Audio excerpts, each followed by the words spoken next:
As a Hindi native speaker और as a Hindi medium student, तो क्या रीजंस थे जिस वजह से मैंने इतना डिले किया। तो हो सकता है कि आप भी वैसा फील कर रहे हो। उन चीज़ों को समझो और अपना इंग्लिश स्पीकिंग का जर्नी एक बार फिर से शुरू कर पाओ। So hi everyone, my name is Preeti Sharma and I am a native Hindi speaker and I'm speaking English in my 40s, and whatever I learned I want to share with you so that you can start your English speaking journey। पहला reason कि जो मेरा self doubt था, मैंने कभी ये सोचा ही नहीं कि इंग्लिश स्पीकिंग मेरे लिए पॉसिबल है। मुझे हमेशा ये लगता था कि जो लोग इंग्लिश बोलते हैं उनके अंदर कुछ अलग क्वालिटीज़ हैं, कुछ स्पेशल क्वालिटीज़ हैं।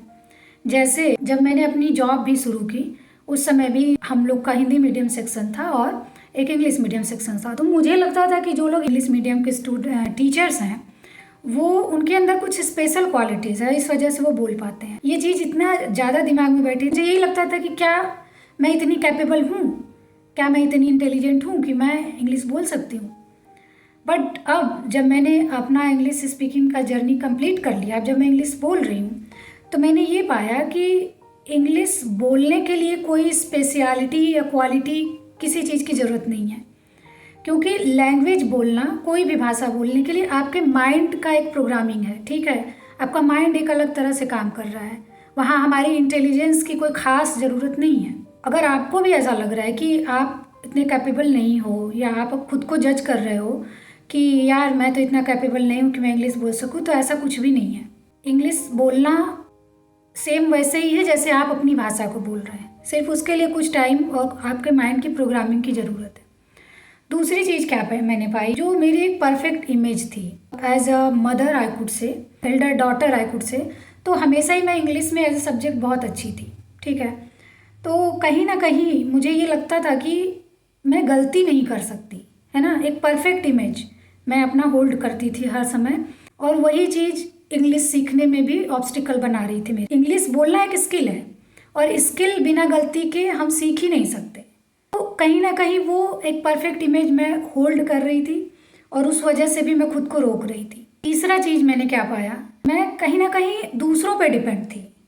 मेरे हस्बैंड अगर मुझसे कहें कि हाँ तुम ये कर लो, या मेरे बच्चे कहें, या फिर मेरे इन लॉज कहें, ठीक है, कोई और मुझे कह दे या कोई और मेरे लिए कर दे, तो मैं कर सकती हूँ, मैं खुद की जिम्मेदारी नहीं लूँगी। तो मैं कहीं ना कहीं उन पर डिपेंड थी अपने लिए, ठीक, इंग्लिश बोलने के लिए भी। क्यों? क्योंकि एक फियर ऑफ फेलियर था, ठीक है। तो जब फियर ऑफ फेलियर था कि पता नहीं मैं कर पाऊँगी या नहीं, तो मैं अपनी रिस्पॉन्सिबिलिटी नहीं लेना चाहती थी, ठीक है। और उस वजह से मैं उस चीज़ को अवॉइड कर रही थी, उस चीज़ को डिनाई कर रही थी।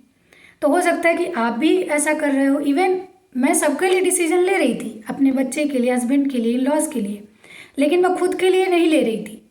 फियर ऑफ फेलियर से डर रही थी कि कहीं मैं अगर नहीं कर पाई तो लोग क्या कहेंगे। बट वो चीज़ ट्रू नहीं थी, क्योंकि यहाँ फियर ऑफ फेलियर है ही नहीं। एक स्किल है, हम कोशिश करेंगे, हम सीखेंगे और सीखेंगे ही, क्योंकि कोई बहुत बड़ा रॉकेट साइंस नहीं है, बहुत सिंपल सी चीज़ है। चौथा रीज़न है वो सोशल कंडीशनिंग थी। सोशल कंडीशनिंग किस तरह की थी कि मेरे सराउंडिंग में स्कूल डेज से ही मैंने ये सुना कि इंग्लिश बोलना कोई अच्छी बात नहीं है, ठीक है, पहली चीज़। दूसरी चीज़ कि कुछ लोग कहेंगे कि आप इंग्लिश को जानते हो एज ए सब्जेक्ट तो आप बोल पाओगे, जब भी ज़रूरत होगी बोल लोगे।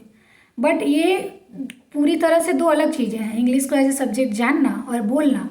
इंग्लिश को सब्जेक्ट जानना वो सब्जेक्ट है, बोलना एक स्किल है, दोनों अलग अलग चीज़ें हैं। तो इस वजह से भी काफ़ी टाइम तक मैं कन्फ्यूज़न में रही कि हाँ मैं बोल पाऊँगी, और खुद को जज भी करती रही कि यार मैं जानती हूँ फिर भी नहीं बोल पाती हूँ, ठीक है। कभी कभी ये भी लगता था कि अगर आप इंग्लिश बोल रहे हो, बोलना सीख रहे हो, तो आप कहीं ना कहीं खुद को दिखा रहे हो। और एक ये भी रीज़न था कि सही ऑप्शन भी अवेलेबल नहीं थे, आप नेचुरल मेथड्स भी अवेलेबल नहीं थे, ज़्यादातर वही ग्रामर रूल्स, तो वो एक सही तरीका नहीं था। और कई बार ट्राई करने के बाद भी जब मुझे रिजल्ट नहीं मिला कि शायद इंग्लिश स्पीकिंग मेरे लिए नहीं है।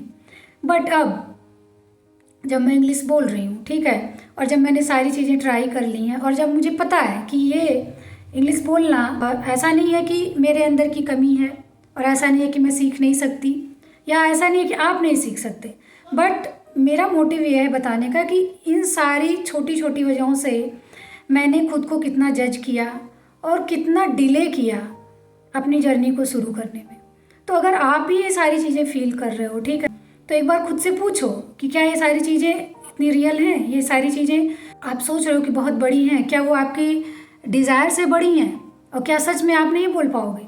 तो ये सारे क्वेश्चन आप खुद से पूछिए और एक स्टेप आगे बढ़िए और इंग्लिश बोलना शुरू करिए, स्पेशली नेचुरल तरीके से, ठीक है। हैबिट्स बनाएंगे, हम अपने डेली रूटीन में इंग्लिश को लाएंगे।